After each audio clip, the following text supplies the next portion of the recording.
ఈరోజు మెగాస్టార్ చిరంజీవి గారి పుట్టినరోజు సందర్భంగా ఆయన మూవీస్ అన్నింటిలో one of the blockbuster అయిన స్టాలిన్ మూవీ అయితే రిలీజ్ అవుతుంది. సో ఆ మూవీ చూడడానికి అయితే వెళ్తున్నాను. నేను ఈ మూవీ చూడడానికి నేనైతే మా ఊర్లో ఉన్న కాసు సెంట్రల్ మాల్కి అయితే వెళ్తున్నాను.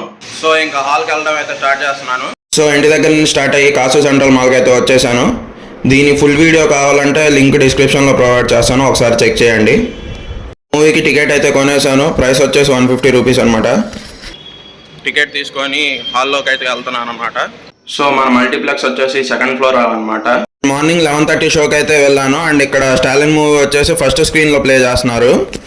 సో హాల్లోకి అయితే వెళ్ళిపోయి నా సీట్లో అయితే కూర్చున్నాను. నేను జనాభా ఎక్కువ ఉంటారు అనుకున్నాను, కాస్త తక్కువ మందే ఉన్నారు.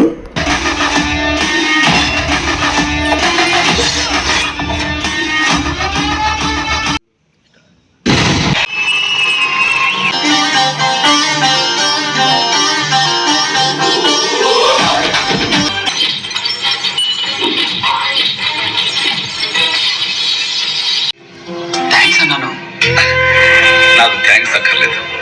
అవసరంలో ఉన్న ఓ ముగ్గురు మీరు సహాయం చేసి ఆ ముగ్గురిని ఒక్కొక్కరు ఇంకో ముగ్గురు సహాయం చేయమని చెప్పండి చాలు. ఒక్కడి కోసం 100 మందిని వెంటేసుకొచ్చావు, అప్పుడే అర్థమైంది నువ్వే ఉంటావు. ఇప్పుడే మూవీ ఇంటర్వెల్ అయింది.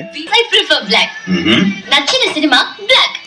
బ్లాక్ లో టికెట్స్ కొని బ్లాక్ సినిమా చూసాను. అది బ్లాక్ మనీ తోటి కాదు కాదు కాదు కాదు కాదు. Wow, surprising.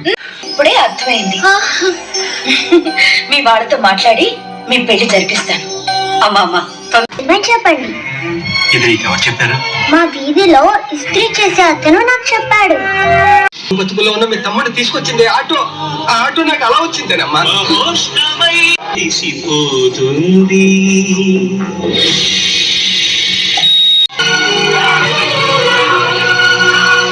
సినిమా ఇప్పుడే అయిపోయింది. కాకపోతే నేను అనుకున్నంత ఎంజాయ్మెంట్ లేదనమాట. ఎందుకంటే హాల్లో కాస్త తక్కువ మంది జనాభా ఉన్నారు.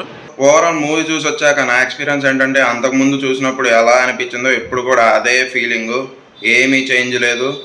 బాస్ గ్రేస్ అయితే మామూలుగా లేదు.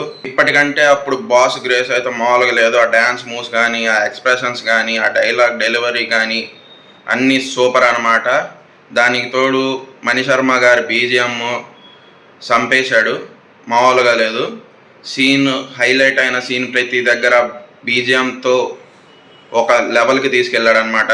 ఆల్మోస్ట్ ఎవ్రీ ఆస్పెక్ట్ బాగానే ఉంటుంది అనమాట. ఎమోషన్ కానీ, డ్రామా కానీ, యాక్షన్ కానీ, డ్యాన్స్ కానివ్వండి, స్క్రీన్ ప్లే, అన్ని ఆస్పెక్ట్స్లో బాగుంటుంది మూవీ. ఈ మూవీకి కనుక నేను ఇప్పుడు రేటింగ్ ఇవ్వాలనుకుంటే 4.5 లెమన్స్ ఇస్తాను. Thanks for watching.